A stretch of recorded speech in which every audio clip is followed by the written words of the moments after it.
नमस्कार दोस्तों, स्वागत है आपका मेरे आज के न्यू वीडियो में। आज हम आपके सामने एक बार फिर से हाजिर हुए हैं एक नई कहानी लेकर, जो कि मैंने देविंदर जी के लफ्ज़ों से सुनी है।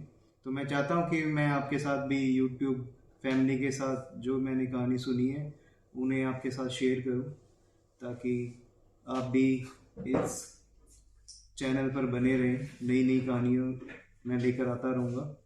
तो चलिए, मैं देविंदर जी के लफ्ज़ों से एक बार कहानी वो दोबारा सुनते हैं और आपको भी सुनाते हैं। तो सबसे पहले हम वेलकम करेंगे देविंदर जी का। देविंदर जी नमस्कार, आपका स्वागत है हमारे आज के न्यू वीडियो में। तो देविंदर जी, मैं ये चाहूँगा कि जो आपने कहानी मुझे बताई है अभी ऑफ कैमरा, तो वो मेरी यूट्यूब फैमिली के साथ शेयर करें। तो बताइए, इनकी जो इन्होंने मुझे कहानी बताई उसका मतलब, जो मैंने बाद में टाइटल मैं लगाऊंगा अपने इसमें, तो उसमें पेड़ की ओढ़नी ऐसे कुछ था। नहीं, खेजड़ी की ओढ़नी। खेजड़ी की ओढ़नी। तो चलिए देविंदर जी, आप बताइए हमारे दर्शकों को। नमस्कार दोस्तों, जैसा कि आप सभी को अक्षय जी ने बताया है कि खेजड़ी की ओढ़नी ये टाइटल बताया है, तो ये कोई एक ऐसी कोई अनसुनी या फिर कोई झूठी घटना नहीं है। ये हमारे राजस्थान के जैसलमेर जिला की एक बहुत ही खास कहानी है जो हकीकत है। क्योंकि ये खेजड़ी की ओढ़नी है ना, इसका ये टाइटल है, तो इस पे कुछ लोगों ने बताया है उस गांव के, जो जैसलमेर में एक रेतीली टीले के पास एक गांव था, धनीसा। धनीसा नाम था? धनीसा गांव का नाम था। ठीक है। तो धनीसा गांव में एक बुजुर्ग रहते थे। वो बुजुर्ग बातें करते थे, बताते थे कि भाई यहाँ एक अमावस्या की रात को बाबा छतरी के पास एक खेजड़ी है, और उसमें रात में दिन में एकदम सामान्य रहता था। खेजड़ी किसी गांव का नाम है? नहीं, खेजड़ी जैसे पेड़ है। अच्छा, पेड़ है। खेजड़ी नहीं होता पेड़? ठीक पेड़ है। जैसे जैसे होती है कीकर होता है वैसे, है ना? हाँ, सुरेश का पेड़, वैसे ही खेजड़ी एक पेड़ है। तो खेजड़ी की ओढ़नी उस गांव में इसलिए प्रसिद्ध है क्योंकि वहां पर एक पुराने समय में एक बारात जा रही थी शादी की। ठीक है। तो बारात में उस बारात जा रही थी उस पेड़ के पास से। तो उस टाइम में क्या हुआ, वहां से एक मतलब सुनसान एरिया में वहां कोई घटना हो गई थी, एक्सीडेंट हो गया था।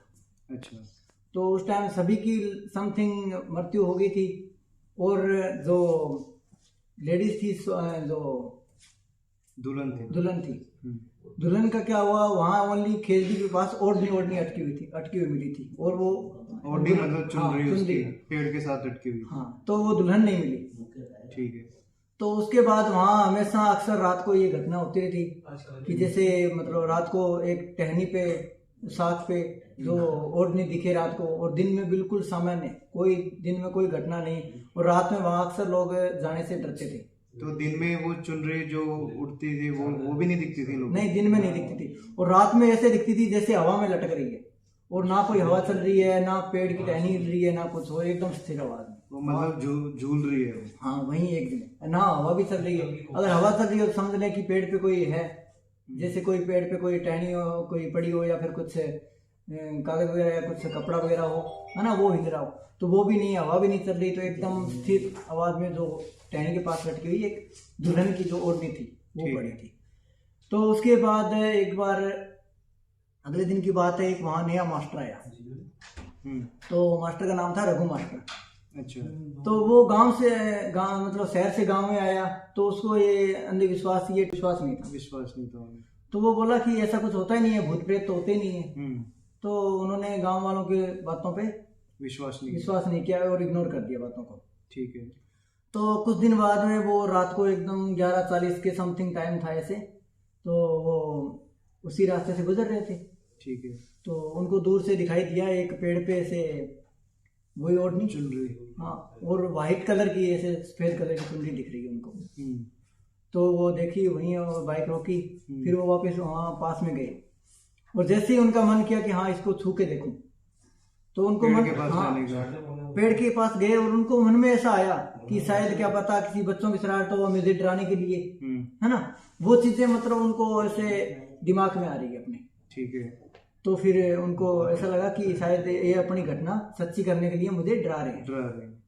तो उसके बाद फिर वो वहाँ पेड़ के पास गए। पेड़ के पास जाने के बाद उन्होंने जैसे ही ओढ़नी को छूना था, जैसे हाथ ऐसे टच करना था, तो पीछे से आवाज आती है एकदम कानों के पास से कि छू मत, वापिस चला जा। मतलब पेट से आवाज आएगी? हाँ, नहीं पेट से नहीं, जैसे मतलब ऐसा उसको एहसास हो रहा है कि जैसे कोई पीछे लेडीज बोल रही है, पीछे कोई औरत बोल रही है, जैसे कि उसको ऐसे आवाज आ रही है कि इसको हाथ मत लगा, छूना मत, तो वापस लौट ला। फिर तो उसने पीछे मुड़ के देखा, पीछे उसको कुछ दिखाई नहीं दिया, जैसे उसको लगा कि हाँ पीछे तो कोई है नहीं, फिर आवाज कहाँ से आई। फिर उसने दोबारा प्रयास किया, जैसे आगे बढ़ा, उसने सोचा क्या पता ऐसे कोई महसूस होया हो, तो उसने भाई लगाया एकदम बिल्कुल, मतलब बिल्कुल पास चला गया था। ठीक है। तो टहनी के पास गया और जैसे ही चुंदी के हाथ लगाने लगा, तो उसके बाद जैसे ही छूने लगा तो फिर आवाज आई कि छुओ मत, वापस चला जा, लौट जा। तो उसने फिर वापस मुड़ के देखा, कुछ दिखाई नहीं दिया। फिर उसकी आवाज दबने लगी, सांसें भारी हो गई। फिर वो चला गया वापस। उसकी जो बाइक खड़ी थी उसके पास गया तो उसका इंजन बंद हो गया बाइक का, बाइक स्टार्ट नहीं हुई। फिर बाइक छोड़ के भाग गया वहां से। तो फिर आ गया, ऐसी फिर आवाज आई लेडीज की, तो उसको मतलब अजीब सा भय हुआ। हाँ, फिर हुआ और ऐसे मतलब पसीना हो गया और फिर वहां से भागा, उल्टे पांव भागते भागते गांव में पहुंचा, लास्ट गली में पहुंच गया। लास्ट गली में आगे एक बुजुर्ग आदमी बैठा था, उसका नाम था शायद गोरखा राम। ठीक है, मेरा पूरे याद नहीं है पर शायद गोरखा राम था नाम। अच्छा। तो उस ताऊ के पास आके बोला कि, तो ताऊ बुजुर्ग थे, ओवर एज थे थोड़े, लगभग समथिंग 80+ थे। तो उन्होंने बताया बेटा क्या हुआ। तो मास्टर जी ने बताया कि ताऊ जी ये चीजें हुई मेरे साथ आज। तो उन्होंने बताया कि तू उसको छुआ तो नहीं, ओढ़नी को, अगर छुया है तो तेरे पीछे पीछे वो आ जाएगी। और जानबूझ के जाते हैं ना, जैसे मान लो हम उनकी मजाक बनाते हैं जैसे भूत प्रेतों में, है ना, तो हमें लगता है कि यहाँ कुछ नहीं होता। तो वो वापस गए तो उनको एहसास हुआ कि यहाँ तो भूत है, मास्टर जी को। फिर वो वापस आने के बाद फिर उन्होंने बताया ताऊ जी ने कि आपके जरूर वो पीछे पीछे आएगी, और उसको ऐसा महसूस भी हो रहा था कि मेरे साथ साथ चल रही है, वो कोई चल रहा है मेरे साथ। हाँ, तो फिर आराम से घर पे आके सो भी गया, कोई दिक्कत नहीं थी। फिर अगले दिन मास्टर जी स्कूल में गए। स्कूल में जाने के बाद बच्चों को पढ़ा रहे थे, तो बच्चे मास्टर जी को बोल रहे थे, मास्टर जी आपकी जो चेक वाली शर्ट है वो तो वहाँ टहनी के पास लटक रही थी, उसी पेड़ के पास। तो मास्टर को संभव हुआ कि ये क्या, मेरी शर्ट कैसे आ सकती है? वो तो मैंने इस्त्री करके आराम से अलमारी में रखी है। अच्छा। फिर तो मास्टर जी वहीं से स्कूल से चले गए घर। वापस जाने के बाद अलमारी खोल के देखते हैं तो वहाँ अपनी शर्ट नहीं पाते हैं। अच्छा। वहाँ जो खेजड़ी होती है उसके पत्ते और थोड़ी धूल मिट्टी वो देखते। अच्छा, कि अलमारी में पत्ते मिलते हैं। हाँ, तो और उसी दीवार के सामने लिखा था कि मैंने कहा था ना तुम लौट जाओ। ये लिखा हुआ था वहाँ, ये लिखा अलमारी में। हाँ, अलमारी में नहीं, उसी अलमारी के जस्ट सामने दीवार पे लिखा हुआ था कि मैंने कहा था ना तुम लौट जाओ। फिर तो ये लिखा था, उसने पढ़ा। फिर वहाँ पेड़ के पास दिन में गया। दिन में कोई हलचल नहीं होती, बस अच्छा। रात में होती है, खास करके अमावस्या की रात को। ठीक है। तो फिर वो वही वहाँ पे देख के फिर पेड़ के पास गया। पेड़ के पास देखता है तो अपनी शर्ट नहीं मिल पाता है उसको। ठीक है।